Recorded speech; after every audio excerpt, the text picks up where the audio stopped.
Hey there, listeners. This is Rod Gerardo, research resident at Cincinnati Children's Hospital Medical Center, and today is May 17th, and it just so happens to also be Necrotizing Enterocolitis Day, a day where we spread awareness about this unfortunate disease that we still, have a lot of questions about, like when do you drain, when do you go to the OR, what's the optimal treatment management.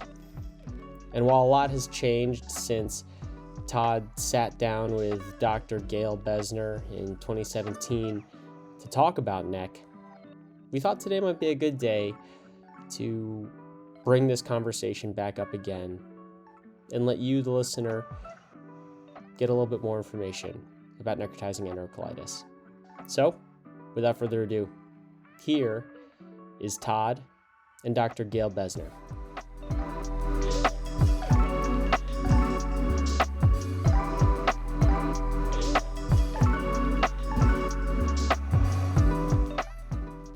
Welcome to Stay Current in Pediatric Surgery. This is Todd Ponsky from Akron Children's Hospital, and today we're going to be talking about necrotizing enterocolitis. Certainly a challenging condition that many of us see probably more often than we'd like. And so today, for this audio chapter, we brought in an expert, Dr. Gail Besner, who is the chief of the Department of Pediatric Surgery at Nationwide Children's Hospital in Columbus, Ohio. Gail, thanks for joining us today. Todd, it's a pleasure. Thanks so much for the invitation. Gail, I know that not only are you busy clinically, but you also have a very robust research lab. What exactly are you studying in your lab?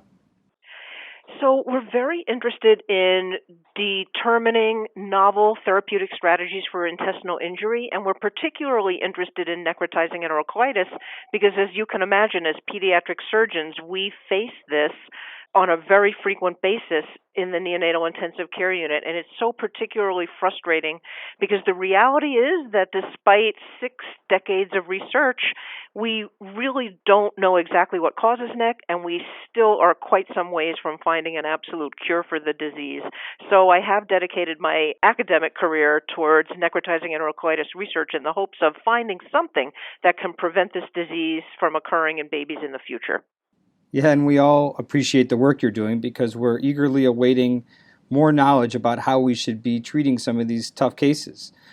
So speaking of tough situations, let's dig right in, Gail, and maybe you can help us with some of these scenarios. Let's say that the neonatal intensive care unit called you about a X27-week preemie who is now 3 weeks old, and they weigh 1,000 grams.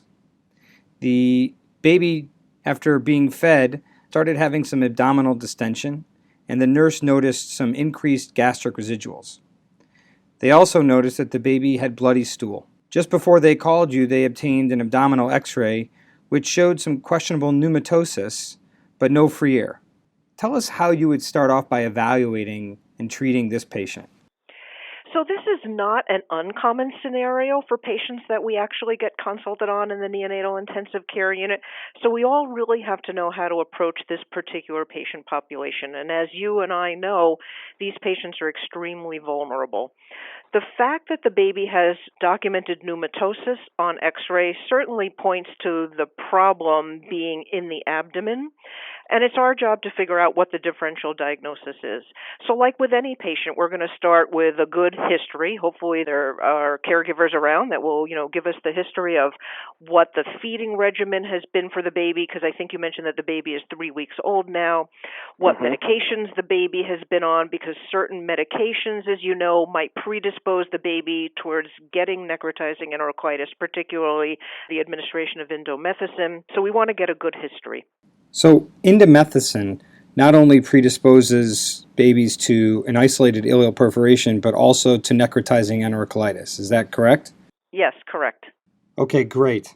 So while we're talking about medications that may predispose to neck, let me ask you, do PPIs and H2 blockers and other acid suppression medications predispose or increase the chances of the development of neck? So, yes, you really don't want to stop the acidification of the stomach. So it is believed that we should hold off on medications that will neutralize the gastric acid. And in fact, as you probably know, there have been many, many strategies to try to prevent NEC over the decades. And one old strategy was to administer acid into the stomach with the thought that it would decrease the incidence of necrotizing enterocolitis. That obviously hasn't taken off because we're not doing it. But the point is you don't want to neutralize the acid that the baby is producing.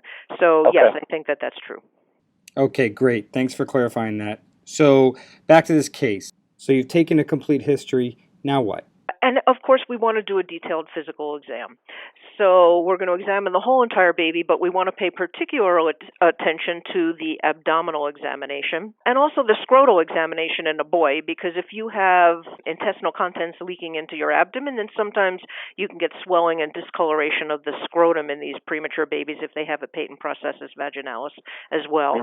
But in terms of the abdominal exam, we're going to look for any abdominal wall discoloration. Sometimes you can get redness of the abdominal wall from an inflammatory process. Sometimes you can get a darkish discoloration of the abdominal wall if there is necrosis of the underlying bowel loop. So we want to look for that.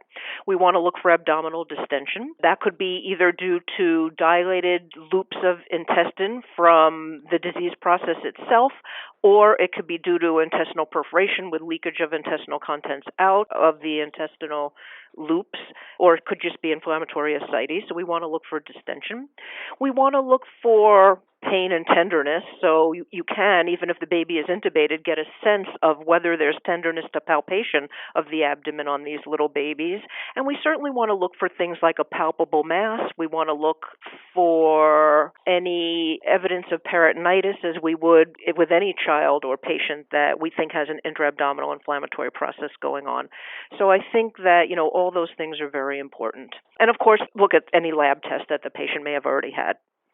That's great. And I love the point you made about the scrotum. You really have to take the diaper off to do a complete physical exam on a baby with NEC. So, Gail, you mentioned labs. What labs would you be ordering? Well, I would certainly want to look at a CBC with a platelet count. Often these babies can mount an increased white blood cell count because of the inflammatory process going on, but I actually get more worried when the patients are neutropenic and they have a low white blood cell count, because to me that means that they, may have overwhelming sepsis that they're not compensating for. Likewise, I like to look at the platelet count, because if you have, endotoxemia and gram-negative septicemia, you can end up becoming thrombocytopenic. And a low platelet count is also very important to have knowledge about if you end up operating on the patient, because you want to optimize the condition of the patient prior to, making a surgical incision. And of course, the hemoglobin, if they're having bloody stools, they could have, an associated low hemoglobin. So I think that all of those things are of importance to me. And then, of course, we want to look at any X-ray examinations that the patient may have had, either plain films or, sometimes an ultrasound might be helpful as well. Do you draw blood gas at this point? This point in time in the patient history? Well, I think that, certainly if the patient is hemodynamically unstable in any way, I would assume that a blood gas will have been drawn. And so we want to look at for acidosis, base deficit, etc. So yes, I do think that that's important. Sometimes lactic acid levels may be drawn. Unfortunately, there's no one test that, shows whether you have an ischemic or necrotic bowel. But if you take all of these tests in combination with each other, you can get a sense as to how sick you think the patient is. And you mentioned X-rays. Tell me how you order your X-rays. So it's very important to get plain film of the X-ray, but you also want to get either a cross-table lateral or a lateral decubitus film, because sometimes free air can be quite subtle, and we wouldn't want to miss free air. So I think a prone cross-table lateral in a sick baby who the nurses may not want to turn is perfectly acceptable. But you don't want to just get a plain film. You want to get something that will increase your chance of being able to visualize even a small amount of free air. Okay, Gail, so here's the million-dollar question. How do you know when to operate on the child? Yeah, so most of these patients are going to start with medical management unless they're so unstable that you have to rush them immediately to the operating room. And so the question is, how long are you going to wait until you think medical management has failed and surgical management is indicated? So sometimes right off the bat, we know right away. So for example, if we're consulted and the patient has free air, we know that they need some kind of a surgical intervention, either a drain placement or a laparotomy. But there are other telltale signs that might indicate that you need to go to the OR as well. So, for example, clinical deterioration in the face of what we would consider maximal medical management is probably an indication for surgery. Fixed loops of intestine on serial Xrays are not, in my opinion, an absolute indication for surgery, but it sure is going to start to make bells and whistles go off in your mind that the patient is not going in the direction that you want them to go in. Likewise, portal venous air I find to be a concerning and a worrisome sign, but again, I don't consider it an absolute indication because I have had patients that have portal venous air and go on to improve with medical management and don't end up needing an operation. But those things like fixed loops of bowel on serial films, the development of portal venous air, which sometimes can be quite fleeting, those are worrisome signs that make you, think you really better be on the watch and be available to do an operation if you need to. Okay, so you have a patient, you think they have necrotizing enterocolitis, but don't quite meet the criteria for an operation. What is medical management of NEC? So I think that the medical management of these patients includes several things that have to happen all together. Number one, we're going to withhold feeds. So if the baby's being fed, we're going to stop all feeds. We're going to insert an orogastric tube into the stomach of the baby so that we can decrease or decompress the stomach and therefore take any pressure off the intestinal loops. We're going to start broad-spectrum antibiotic therapy on the patient. And then we're going to do serial abdominal exams, serial labs, and serial Xrays to try to see longitudinally which direction we think the baby is going in terms of are they responding to this medical management and are they stabilizing or are they deteriorating and getting worse. This is great, Gail, and I actually have so many questions for you. Sometimes at our hospital, we make the diagnosis of NEC and we tell them to place an NG tube for decompression, and oftentimes they leave a feeding tube in place, a small French feeding tube.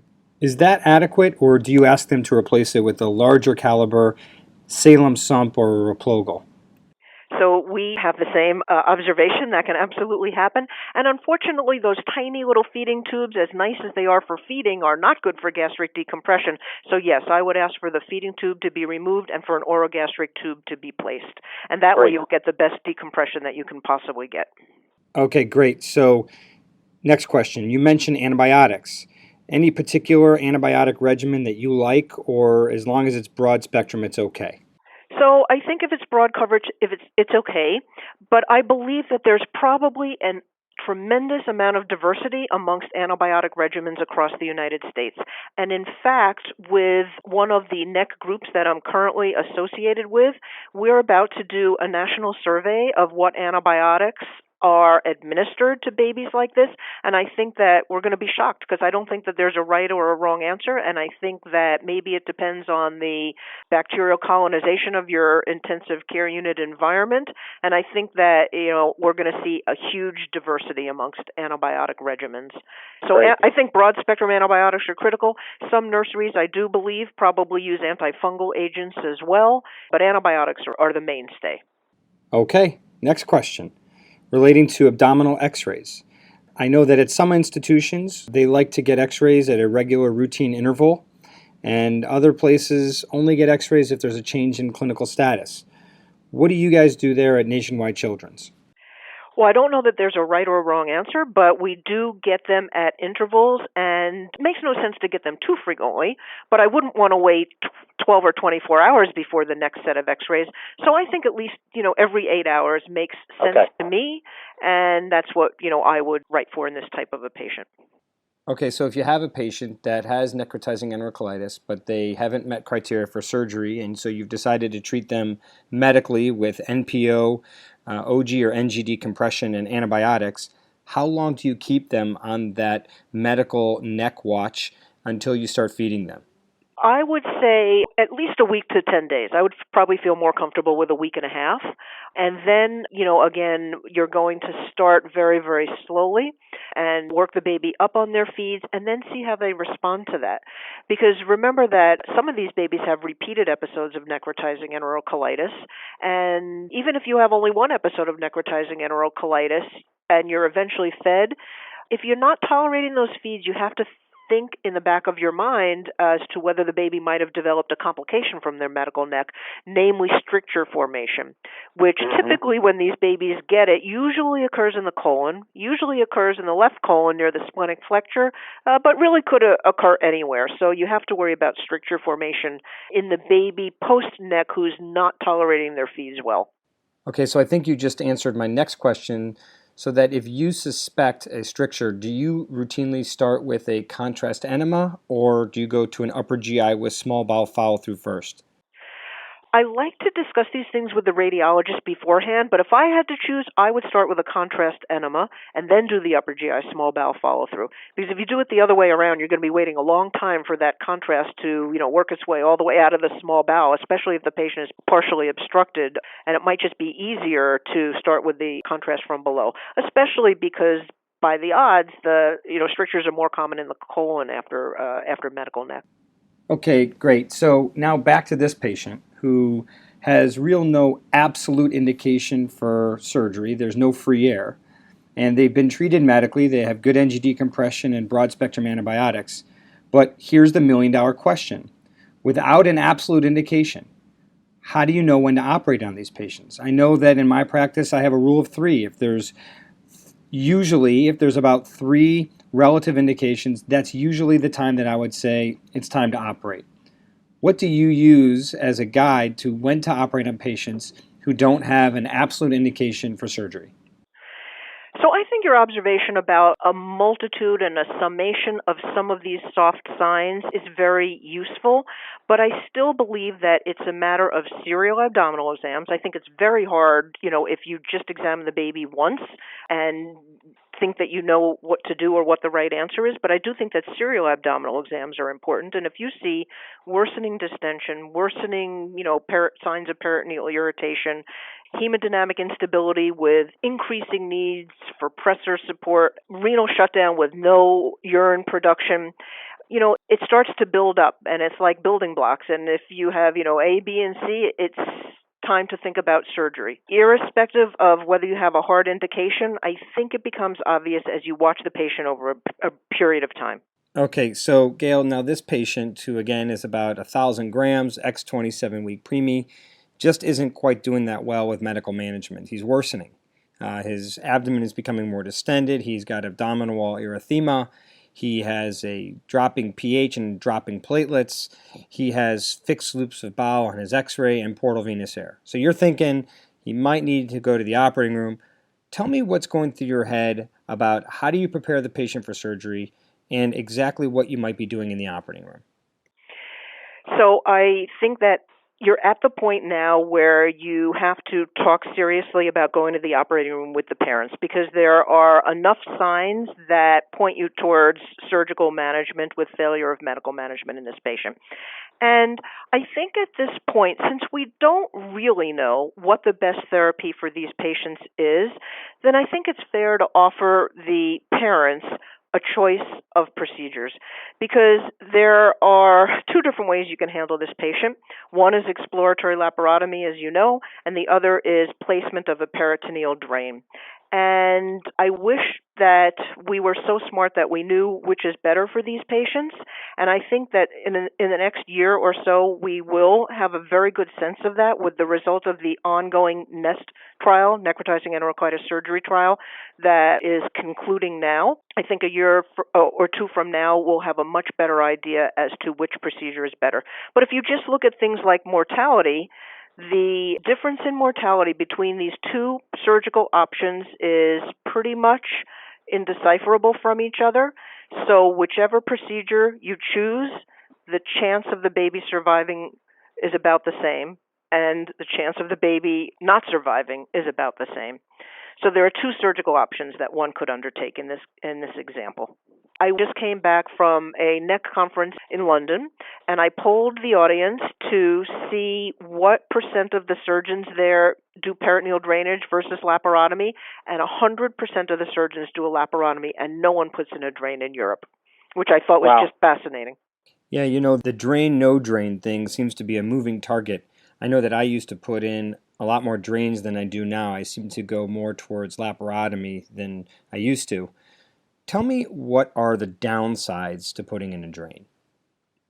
So the two randomized control trials of peritoneal drainage versus laparotomy, one being the Moss trial in the United States and the other being the Piero trial in Europe, really didn't show any difference in overall mortality, whether you put a drain in or whether you do a laparotomy for neck. But the problem is that those two studies really looked at early endpoints rather than delayed endpoints of neurological recovery. And one of the fascinating observations is that it appears that babies who have peritoneal drains put in instead of laparotomy may do worse from the neurological standpoint if you look at the neurological outcomes a year or two after recovery from necrotizing enterocolitis. So the ongoing necrotizing enterocolitis surgery trial, or NEST trial, that's occurring in the United States now, which is almost over, we'll have randomized 300 babies to peritoneal drainage versus laparotomy, and it will look at neurological outcomes at 18 to 22 months after recovery from neck. And these babies will undergo detailed neurological assessments, and I think it will be imperative that we see what the results of that trial are. Because even though mortality may not be different between the two operations, we certainly wouldn't want to do the lesser of the operations, meaning we wouldn't want to just put in a peritoneal drain and find that the babies are doing neurologically worse a year or two down the road. Because if that, in fact, is the finding, then we really need to seriously consider doing laparotomy on these babies instead of drain placement. Well, Gail, like I said before, I've moved more towards laparotomy, and I feel like I've done that because I think it's a quicker fix to the problem, that a lot of the kids I put drains on, I'm probably going to end up doing a laparotomy on eventually anyways. Tell me where my thinking is flawed. I don't, in fact, think that your thinking is flawed, and I think that, or I predict that in the next year or two, we're going to move towards laparotomy versus peritoneal drainage on the majority of these babies.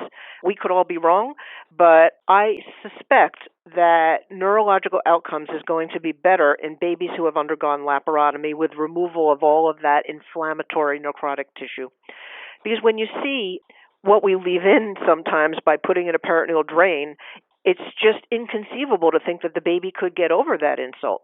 Because remember, some of the babies with peritoneal drains end up getting a laparotomy so that we open the abdomen and we see what's actually in there, and it's often quite, striking in terms of the degree of dead bowel that's actually in there. All right, Gail, so maybe you can help me here. I used to believe, and maybe this is wrong, that the extreme patients were the ones that ended up getting the drain, the ones who were so sick they were too unstable to go to the operating room, or the ones that looked so good that I suspect they have an intestinal perforation and they would do well with a drain. But it sounds like what I'm hearing is that may not be so simple. So are there any criteria that can help me make that decision between laparotomy or drain?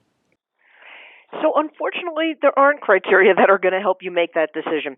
Now, at the 15 or so sites across the United States where institutions are participating in the NEST trial, which is still ongoing but almost done, it's been very easy for us because the baby gets randomized and we're told what to do. So It didn't really require a lot of thought. But I still think that with the information we have now, you can't be faulted for doing one or the other. However, my sense is that I think we're going to find worsened neurological outcomes in babies that get drains placed versus babies that get laparotomy. And we're going to know in the next, 1 to 2 years. So I think we may be treating necrotizing enterocolitis a little bit differently once those results are out compared to how we're treating them now. Now, just a question. If you had a strong clinical suspicion that because the baby wasn't so sick that maybe they had a spontaneous intestinal perforation, would that change your management decision leaning more towards a peritoneal drain versus laparotomy? So I used to think that the babies who do well with insertion of a peritoneal drain and end up avoiding laparotomy are the babies that just have spontaneous intestinal perforation. But I'm not so sure that that's necessarily correct. And if you look at some of those studies, like, the Piero study of peritoneal drainage versus laparotomy, I think that there was some suggestion in there. You can get just as sick and just as hemodynamically unstable from the systemic inflammatory response syndrome with an intestinal perforation, an isolated intestinal perforation, as you can from necrotizing enterocolitis. So the answer is yes and no. I still think that if you have one little area of perforation, you're probably going to do better with a drain than if you have a belly full of dead bowel. But again, each patient is individual, and you just have to personalize your care for each particular patient. All right, Gail. So given all that discussion about drains versus laparotomy, let's go through some scenarios. So let's say there is a very low birth weight baby who's now, let's say, 1,100 grams. The baby's 4 weeks old and has been ramping up on feeds and all of a sudden developed free air. Baby's not so sick. How do you manage that patient? So again, the very small baby who develops a bowel perforation after several weeks of life could have spontaneous intestinal perforation. It still could be neck. I think it could be either one, but it certainly could be a spontaneous intestinal perforation. So again, I believe that there's no right or wrong answer in terms of peritoneal drainage versus laparotomy, and I would probably offer both. And if the parents choose a peritoneal drain, I'm fine with that. But if you do go that route, you have to be really careful, in my opinion, about watching them afterwards to see if the drain is going to be enough. Because there is a significant proportion of patients whereby you can put the drain in and they're going to continue to decline and do badly, and they end up needing a laparotomy. Okay, so let's dig deeper into this then. So tell me, let's say the parents did go for a peritoneal drain and you agree with the decision. How do you do that? So the nice thing about the peritoneal drain is it's a much smaller procedure, and it can be done at the bedside with a tiny little amount of local anesthesia. And essentially, we make a small transverse incision in the right lower quadrant. We're going to use a 1/4-inch Penrose drain, so the incision, definitely doesn't have to be any bigger than that. In fact, if you make the incision too big, it's a problem because then you can get a hernia once the drain is out. So you want to kind of limit the size of the incision, and you're going to just, get into the abdominal cavity with a hemostat. Often you'll get a rush of air or stool that comes out from the incision. Initially, if you look at the papers on peritoneal drainage, some people advocate instilling some saline to try to wash the baby out, and some people don't do that. And then you're going to insert your drain very carefully.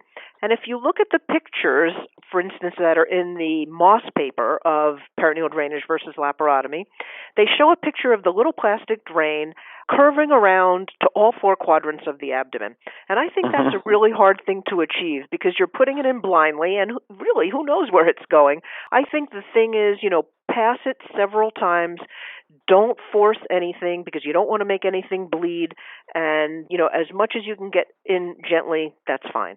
And then, I, of course, sew it in place so it doesn't come out. Now, some people do make a counter incision on the other side of the abdomen and bring it out the other side. I generally don't do that. I generally make one incision in the right lower quadrant and gently introduce the drain in that fashion.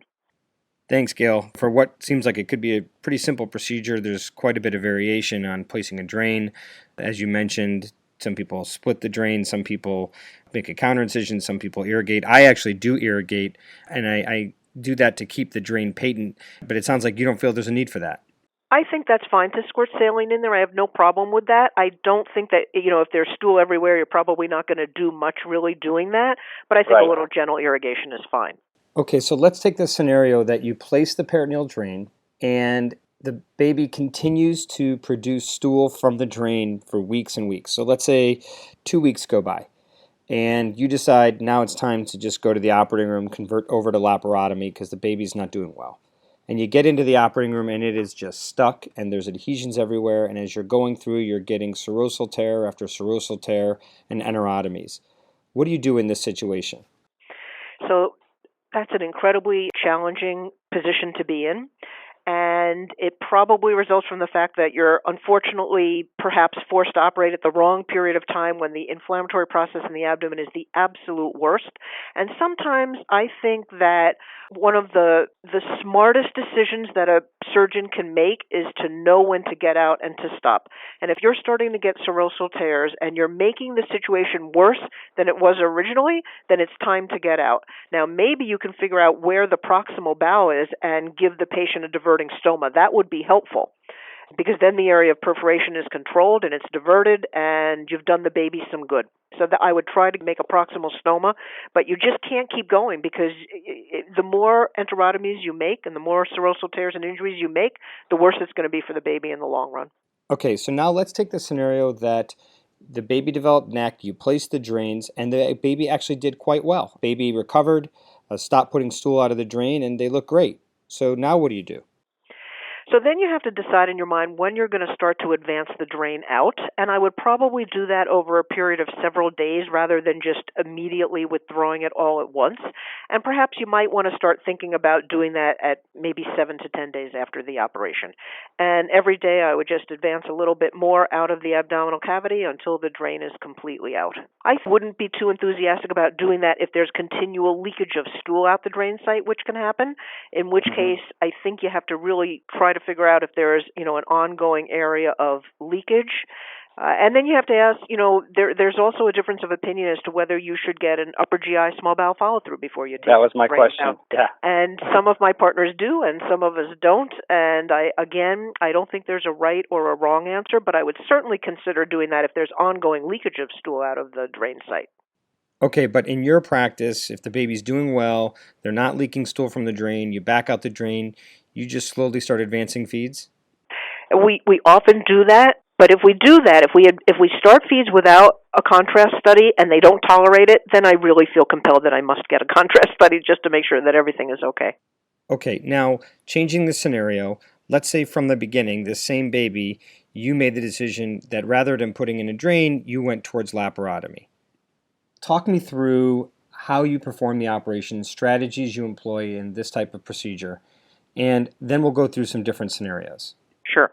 So if the baby is stable enough, the baby can go to the operating room to have this procedure. If the baby is so hemodynamically unstable or perhaps on very high oscillator settings or whatnot, and you think that you can't even safely move the baby to the operating room, then of course you can bring the operating room to the bedside and do the operation in the intensive care unit with the presence of the surgical team and the anesthesiologist. But either way, wherever I do the operation, if I'm going to do a laparotomy, I make a supraumbilical transverse incision, and the skin is extraordinarily thin, so you have to be very careful even entering the abdomen, especially when there are underlying loops of dilated bowel. You certainly wouldn't want to make your incision and immediately make an enterotomy, so you have to be careful about that. You have to be careful about bleeding, so hopefully we resuscitated the patient preoperatively and at least partially corrected any platelet abnormalities or coagulation abnormalities, and I would absolutely have blood products available for the operation. I would have packed red blood cells available, I'd have platelets available, and perhaps some fresh frozen plasma available. So through a supraumbilical transverse incision, we get in the abdomen, and it's incredibly important on these very fragile premature babies not to hurt the liver and not to hurt the spleen. If you even look at the liver the wrong way or touch it the wrong way, you can get a subcapsular hematoma that a baby can exsanguinate from, a premature baby like this. So I always try to counsel the residents, you can't overstate the fact that you can't hurt the liver in these babies and you can't hurt the spleen in these babies. And those kinds of injuries actually can occur with insertion of a peritoneal drain as well. You can also create bleeding.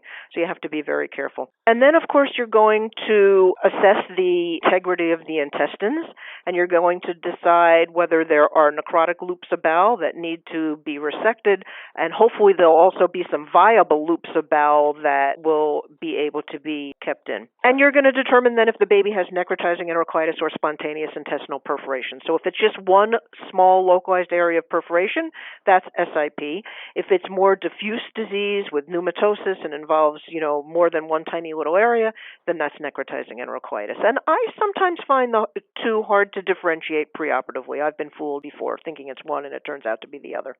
Okay, so let's go through some scenarios. Let's say when you open the belly, you find that there's one isolated area of disease right at the terminal ileum. It looks very sick and probably dead, but no actual perforation. And let's say that the length of total bowel involved is a couple of centimeters.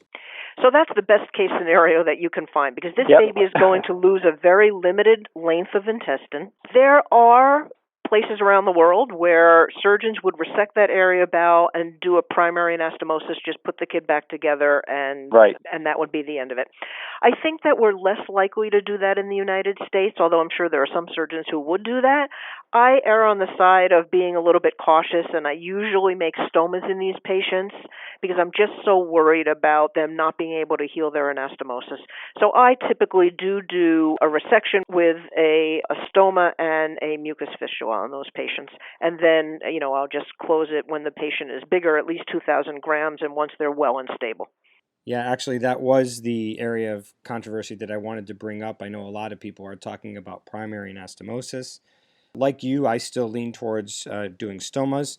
So let's talk about that. Tell me how you do your stomas. Do you bring them out through separate incisions? Do you bring them out through the laparotomy incision? Do you keep them separated? Do you keep them together? Do you mature them? Talk to me about how you do these stomas. So, in the old days, these babies are so sick that you need to get them in and out of the operating room within an hour. And I think that care is better nowadays, and we have a little, more luxury of time, but we don't want to prolong the operation. So I do bring the stomas out through the incision. I do bring them out close to each other so that the functional end and the mucus fistula are right near each other, if at all possible, such that when I go back to the operating room a month or two later to close them, it's more limited operation, and I don't have to make some big, open up the whole entirety of the incision necessarily, because they're right next to each other. And I don't mature them. I just bring them out through the incision and tack them down to the fascia so that they don't fall in, which is a problem if they do. Yep. And then you just have to watch them, because no matter how careful you make these stomas, sometimes the distal end will slough off. So you do want to leave a little distal end sticking out so that they don't, recede and recess back under the fascia. And then you just have to watch them carefully to make sure that they're viable. Yeah, Gail, I do the same as you. I bring them out through the incision, and my partners give me grief. They say it's hard to bag the stomas when they're brought out through the incisions. How do you respond to that? I think that if your enterostomal therapists are high quality, as I'm sure ours are, and, just work with it, then it's not that much of a problem. The problem gets a little more complicated if the wound opens. So I do close these wounds, and if you have to open the wound, then it is a bit messy, but, nowadays we have such great dressings, and we have wound vacs and all these things that we can do to, keep wounds clean. So I think that it's not such a horrible situation. All right, so Gail, let's take this tough scenario. You go into the belly and you find something pretty not well defined. It's not dead. You see some bowel that looks sick. It has some pneumatosis, very thin-walled, brownish discoloration, but not quite dead. How do you know what to do in that situation? You have to decide in your mind whether there is something to resect or not. I think sometimes if we go into the operating room a little too early on these patients, you see just what you describe. It kind of looks like, it's injured, but it's not necrotic, and it all kind of looks diffusely the same. And so sometimes I think it's perfectly acceptable to not resect at that point and to simply do nothing. You may want to leave the abdomen open if there are a lot of dilated loops of bowel so that you don't add to the pressure, which may compromise the blood flow. And you may just say to yourself, I'm not going to resect today. I'm going to wait 24 to 48 hours and see how the baby does and come back, for a second look operation. I think that's sometimes a useful thing to do. Yep, and as you said, that's what can happen if you go too early. All right, let's take a situation where you go in and you find the dreaded multiple skip lesions. What strategies do you use for that? So the multiple skip lesions are really a nuisance. If they're very close to each other and you can resect them all without creating short bowel syndrome, then you may just want to do that rather than having multiple anastomoses. Of course, it's usually not that easy, and often they're, at different areas of the intestinal tract. And so one thing that you can do is resect the patches and do multiple anastomoses, but leave a proximal diverted stoma so that the anastomoses are distal to diversion, such that if there's a problem with healing of one of them, it won't be that big a deal because you're diverted proximal to that anyway. Have you ever tried clipping and dropping? So yes, I have clipped and dropped, and quite often it might be a very unstable patient where you just don't have time, or the luxury to take the time to do multiple anastomoses. And I think that can be a life-saving maneuver. And again, you're just going to resect what's dead, perhaps, clip the ends, put it back in, and come back on another day once the baby is more stabilized. Okay, so it sounds like you don't routinely do the so-called putting green where you bring out multiple stomas throughout the abdomen. I won't say I've never done that, and I have done that, and it can get really confusing and really messy, and I try to avoid it if I can. Okay, so how and when do you decide to reverse the stomas? Also, some people are now talking about early stoma reversal, and I want to hear your thoughts about that as well. So typically what I've done is wait. Certainly you want the baby to be stable and well at that point, hopefully being fed. If it's a very high stoma, the babies can be sometimes very challenging to feed, and you can consider refeeding if you make a mucus fistula, which is one of the nice things about a mucus fistula versus a Hartmann. But I, in general, have waited until they're about 2,000 grams in size. I think that the anastomosis is a little easier to make when the baby's a little bit bigger, but I would certainly not hesitate to go in sooner if the baby is developing any signs of TPN-induced cholestasis of the liver, or if you can't, nourish the baby because they have a very high stoma. So there are some things that would compel me to go in sooner, but if the baby's very stable, being fed, gaining weight nicely, there's nothing wrong with waiting until the baby's about 2,000 grams. Okay, so do you wait a mandatory 2 months, or is it more about their weight? I think it's more about, how they're gaining weight and how well they look clinically and whether they're suffering from any sequelae of TPN. Okay, so let's go back again. Let's say during your laparotomy, you ended up doing a jejunal resection and brought out a stoma and a mucus fistula. Do you routinely refeed your mucus fistulas in this situation? I don't routinely refeed, but if it's a very high output stoma, I would be compelled to refeed simply because any nourishment that you're giving them is coming right out your stoma. So in that case, it may be useful to refeed. So I wouldn't say I do it routinely. I do it selectively, though. So there was a recent article in the Journal of Pediatric Surgery that showed substantial decrease of the use of TPN with refeeding. And so I'm encouraged by this, and I'm considering to start refeeding since this is something I have not done really much in the past. Mm-hmm. You have to be careful when you make that mucus fistula because often it's strictures and you lose the opportunity to refeed. So if you're really serious about refeeding, because let's say you did a massive resection, you have a very high stoma, one could consider leaving a small little soft catheter in the mucus fistula post-op so that you don't, lose access to it. Because it is very frustrating when you take the time to make the mucus fistula and then when you go to refeed, you can't find the opening.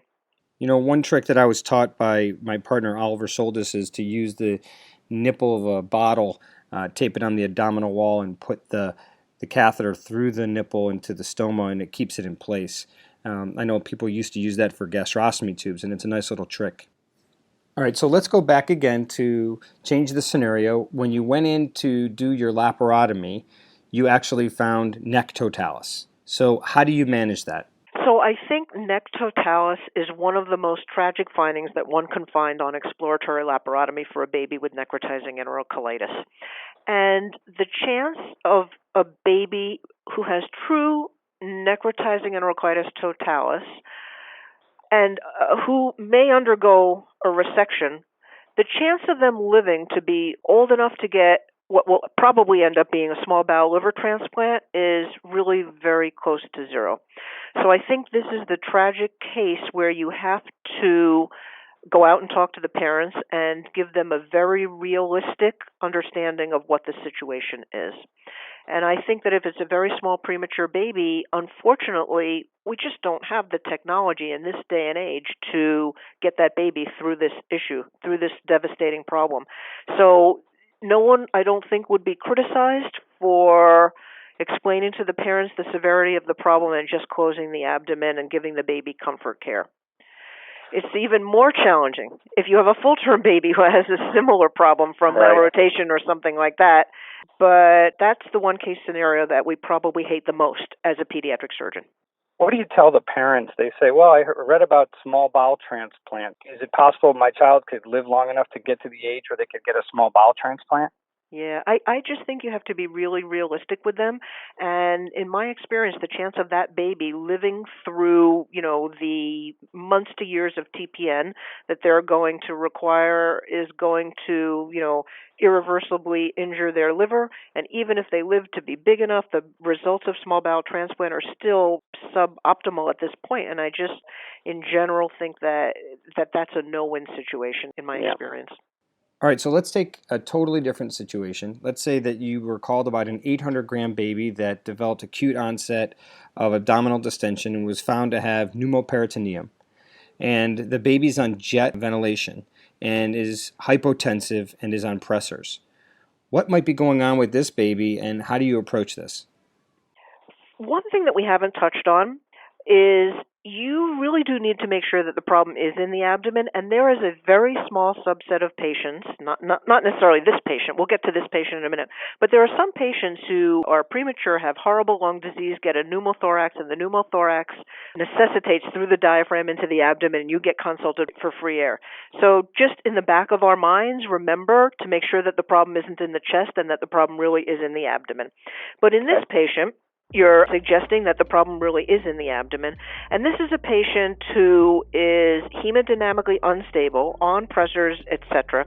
And if on abdominal exam they're very distended, and I think you said that there was free air, this is a great patient to take a little angio catheter, put it right through the abdominal wall, and release that pressure as a temporizing maneuver, because it always takes some period of time to mobilize the OR or to get ready to do an operation, and you may not be able to afford the luxury of waiting very long on a very unstable patient like this. So put in an angio catheter, release the pneumoperitoneum, and it'll buy you some time, hopefully.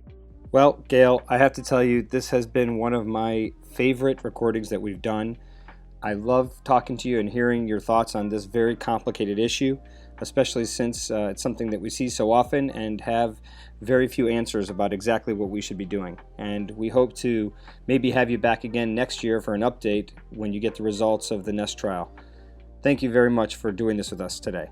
Grateful that you asked me to do this. It was a lot of fun, and I certainly hope that we can do an update in the next year or two. All right, Gail, thank you so much. Thank you so much. Have a great day.